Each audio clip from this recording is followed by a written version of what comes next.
Did you know 75% of motorcyclists have at least one deadly riding habit that could cause them to have an accident on the road? Most beginners won't survive their first year unless they break these habits immediately. Today, we're exposing 12 bad riding habits new motorcyclists must break. These aren't just bad techniques, they're survival mistakes that separate the riders who make it home from those who don't. By the end of this video, you'll know exactly which dangerous habits you'll need to break right now to become a smoother, safer rider who survives on the road. Habit number 1. Riding without proper riding gear. Let's talk about bad habit number 1, which just screams, "I'm a squid!" Riding without proper riding gear. Look, we get it. Motorcycle gear can be expensive, and you've already spent your savings on the bike, but proper riding gear is crucial. So many new riders think, "I'm just going around the corner," or "It's too hot to be wearing a riding jacket, Kevlar jeans, gloves, and boots," or the classic, "I'll buy better stuff next season."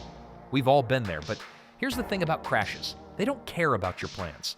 A quick trip to the corner store can turn into a trip to the ER faster than you can say road rash.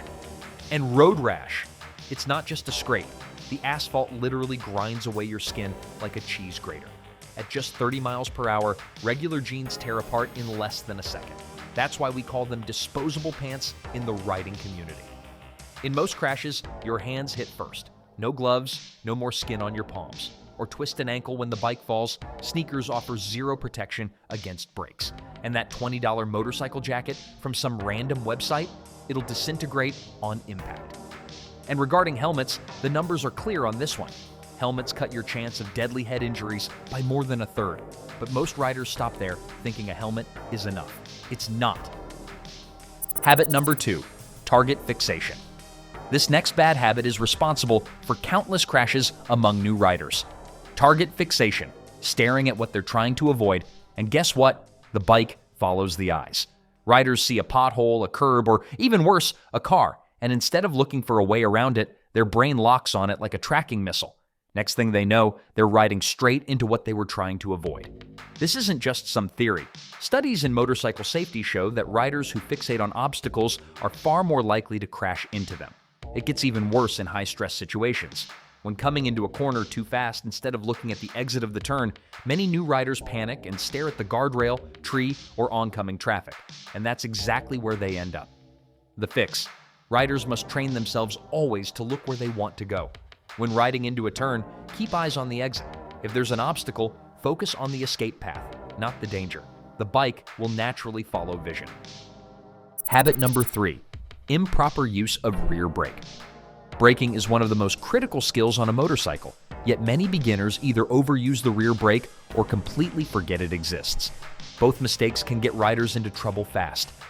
Your front brake is where the real stopping power lives, about 70 to 90%. Many new riders rely way too much on the rear.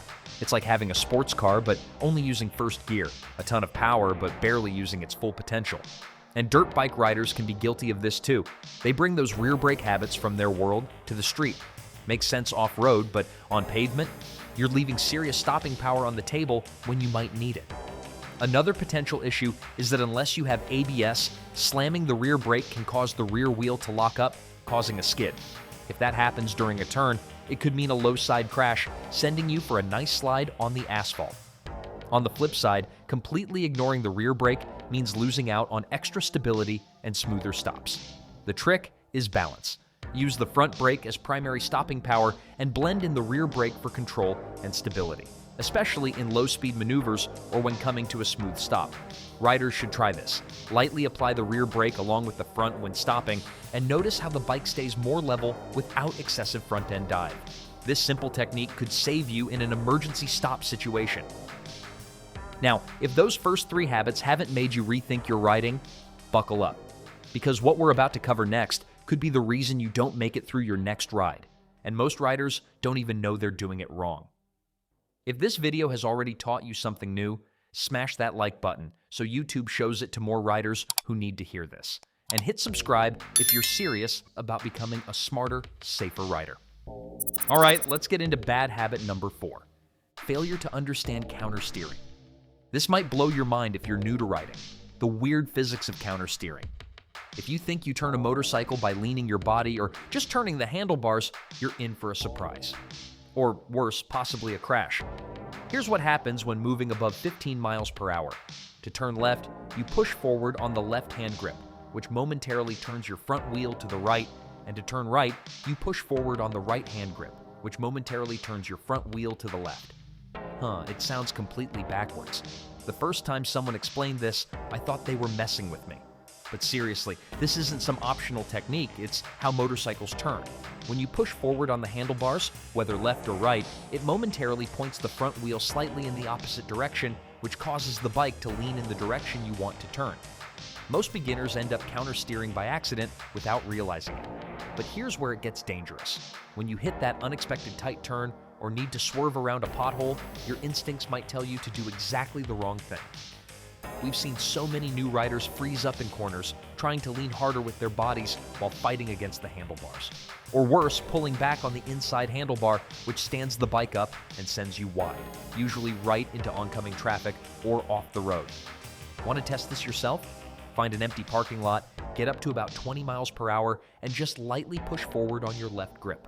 Don't lean, don't do anything else. Watch how the bike immediately dips left. It feels like magic the first time you consciously do it. Master this one thing, and you'll instantly be safer in every corner you take. Ignore it. And well, let's just say there's a reason countersteering is called the steering technique that saves lives. Habit number 5, poor throttle control. Throttle control is one of those skills that can make or break the riding experience. A smooth, controlled throttle makes for a stable and predictable ride, while choppy inputs can lead to jerky movements, loss of traction, or even a whiskey throttle moment that sends riders flying. The problem? Many riders don't realize just how sensitive the throttle can be, especially on modern fuel-injected bikes with aggressive throttle mapping. Twist too hard, and the bike could loop. Let off too suddenly during a turn, and the suspension could get upset and lose grip. The key is gradual, precise inputs. Think of the throttle hand as a dimmer switch, not an on-off button. The best way to get better is to practice in a controlled environment. Low-speed drills, stop-and-go traffic simulations, and slow figure eights all help build muscle memory. This might seem basic, but it's the foundation that keeps riders rubber side down instead of sliding across pavement. Habit number 6, bad clutch control. Treating your clutch like an on-off switch. Man, nothing screams newbie louder than someone who can't smoothly operate their clutch. You've seen it, that jerky bunny-hopping start at green lights, or the dreaded stall out in front of a line of cars. Here's the deal.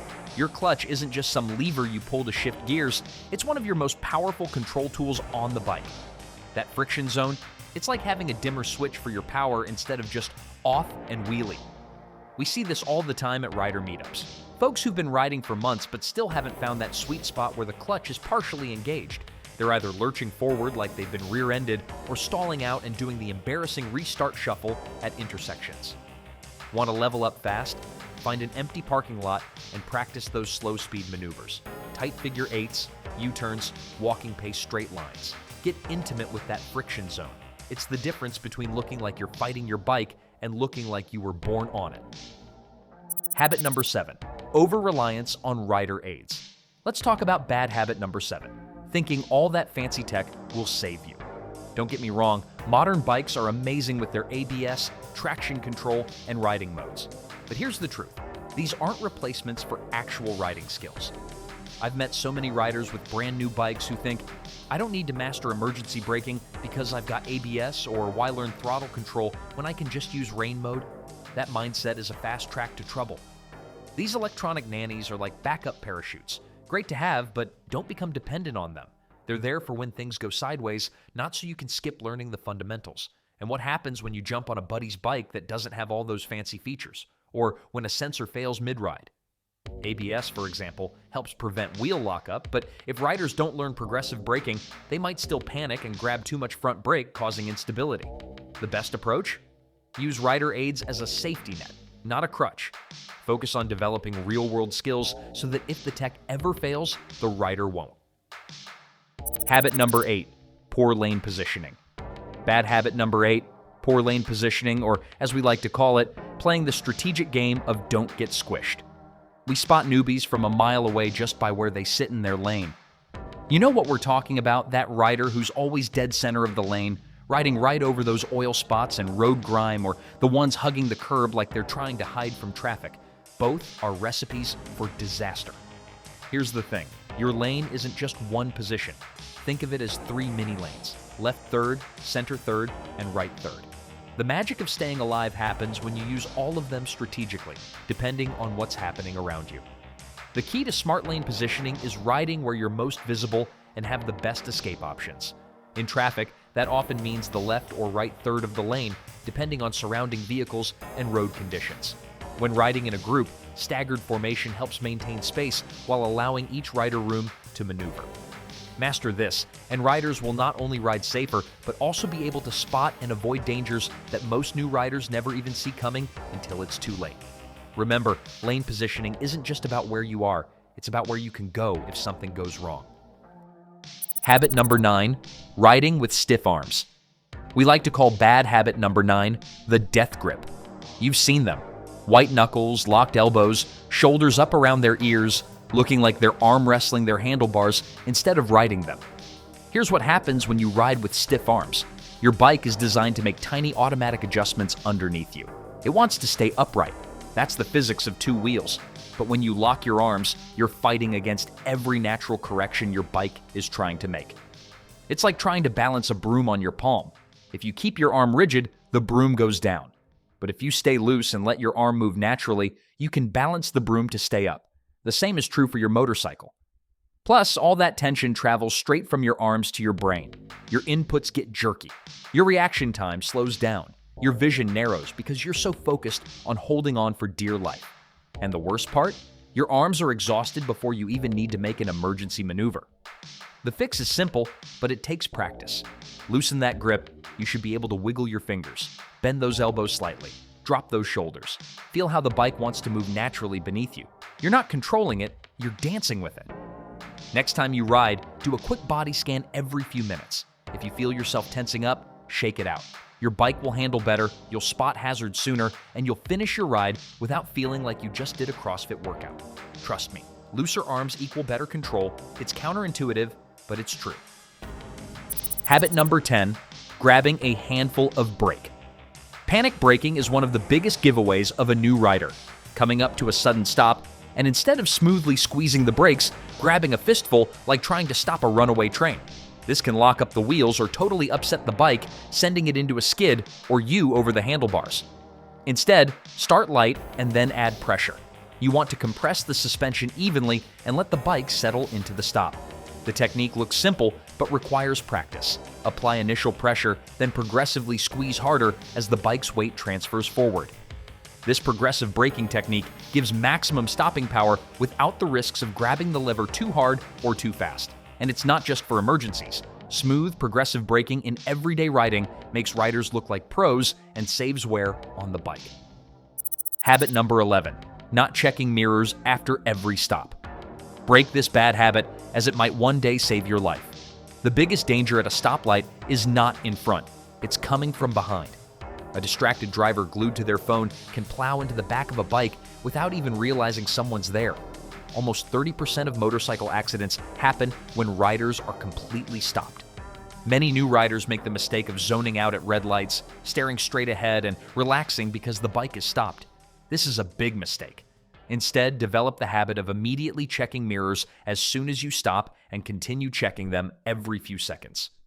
The SAFE method, S-A-F-E, can save lives. S. Stop with space ahead, always leave room to escape. A. Assess mirrors constantly. Keep scanning behind you.